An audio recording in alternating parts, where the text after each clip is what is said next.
Michigan football just got a double dose of good news after whooping on Maryland. Let's talk about it. My name's Paul, together with my buddy Aaron. We are the Big Ten guys. Tune in every day for the latest Big Ten news, insights, and analysis. If you're a fan of Michigan or any Big Ten football team, don't miss out. Like and subscribe. And also, before I get going, let me know your thoughts on the game, who you were impressed with, what maybe you were a little disappointed on, and then any thoughts you have about the Michigan and Ohio State game next week. Aaron and I, we always like talking football with you. So, obviously, big time win. And people are going to be like, well, it was Maryland, whatever. But this is a team that's been struggling with everybody. Struggled with Purdue, struggled with Michigan State. Like, they've struggled with bottom of the barrel Big Ten teams. So to go on the road and play as well as they did in what some people would have maybe said is a trap game the week before Ohio State, I was super impressed. But coming into the games, I think there were a lot of question marks about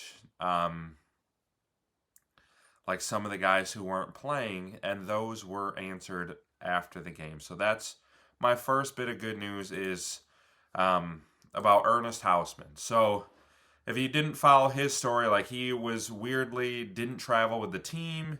He had tweeted like a very long post talking about like how he was going to start living out his faith and following God, and then he doesn't travel with the team. So people, like a lot of people are wondering like, did he just quit college football? Like, is he not even on the team anymore? And, like for the record, like I love Ernest Hausmann, great guy. I think it's amazing the way he shares his faith and how passionate he is about it. Like, if he leaves to like do the work he's been doing in Uganda and follow his faith, like I wish like I would support that choice. Like, great guy. There are things that are more important than football, so I'm not sitting here dogging on that decision. But obviously, selfishly, as a Michigan fan, the dude plays football super well, so it would be a bummer to see him leave at this point in the season. Well, he tweeted after the game like he's still on the team. Sharon Moore said like he and Samaj Morgan. I'm not as concerned about Samaj Morgan. It was kind of nice not having him out there, honestly. But he just said they're working through some things, not long-term things, so we'll see as we go through the week. So I think that's a very positive sign. Hopefully he plays against Ohio State and gives us, another couple great games of Ernest Hausmann football and then changes the world the way he really seems like he's ready to do. Like, he's great, outstanding young man. So kudos to him for his faith and the work he's trying to do.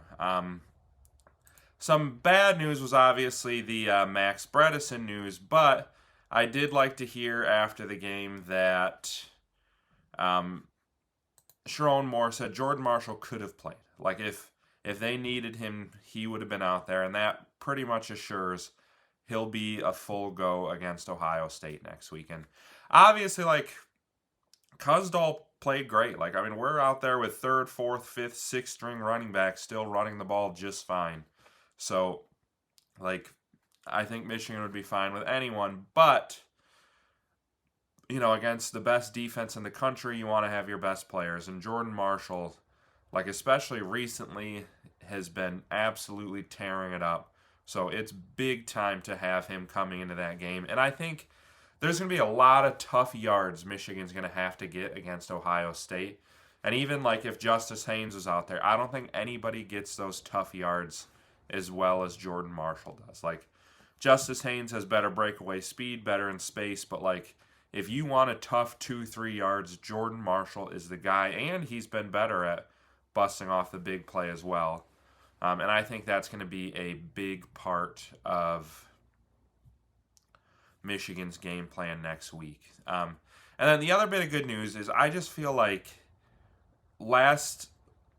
yesterday's game was kind of like the culmination of what we've been seeing for a few weeks, and that is that this team has absolutely peaked at the right time. And specifically, Andrew Marsh and Bryce Underwood. Like, they both played great games again yesterday. Like, super efficient game from Bryce Underwood. 2 touchdowns. He almost threw a pick early on in the game, but after that, like, really controlled the ball well, managed the game well, and made some great throws down the field. Another big game from Marsh. McCulley, what a great play by him on that slant he took to the house. And then Marlon Klein actually looked pretty good as well, too.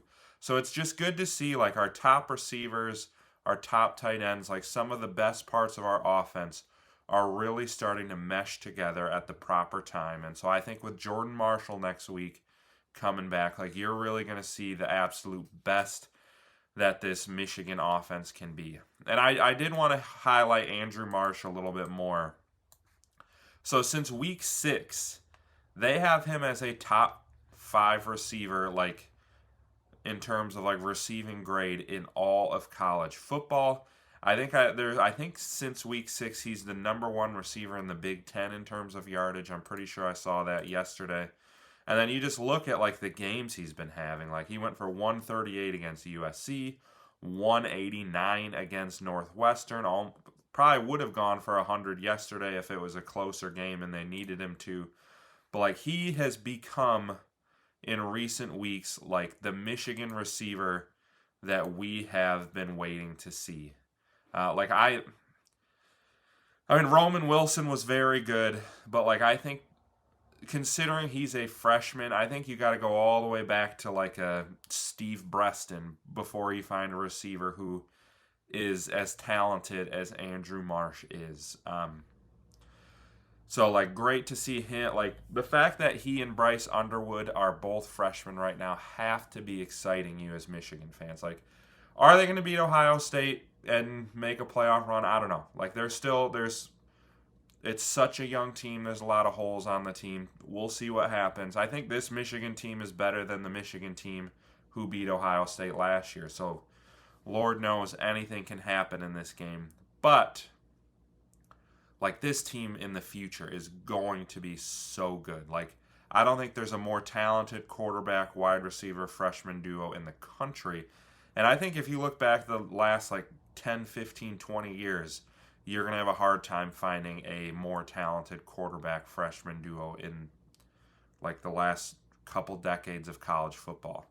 And then one more thing I wanted to highlight, and this is going to be big again against Ohio State, is Michigan was just straight up moving the chains today. So 27 first downs, their most since 2023. And then not only that, look at this third down conversion rate. Let me pull it up here. So they were 12 of 14 on third downs.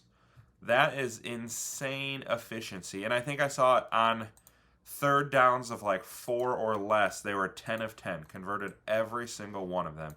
And that's going to be a big thing against Ohio State. Like, this is, like, Ohio State has a historically good defense right now. Like, it's easily the best in college football this year, but you compare them to some of the great defenses of the last decade, and they really stack up.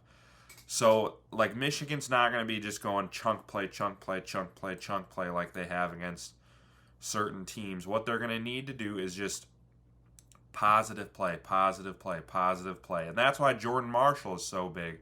Like, if he can keep turning runs that maybe he's hit at the line of scrimmage into 2 or 3 yards, that's big. Bryce Underwood's accuracy is really important. His ability to run when he's under pressure, which we saw him do against Maryland a few times, is really big. Because Michigan, they can't have negative plays. They can't get into second and third and longs. They have to just keep, even if it's just 3 or 4 yards. Like, I remember when the Patriots beat that amazing Seahawks defense in the Super Bowl, Tom Brady afterwards was like, our mantra in that game was just 4 yards, 4 yards. Like, if you're trying to go 20 yards at a time, your plays are a lot more difficult. If you're just going for that 4, just move the sticks, getting third and manageable, like, that's how you beat a truly elite defense like this Ohio State one.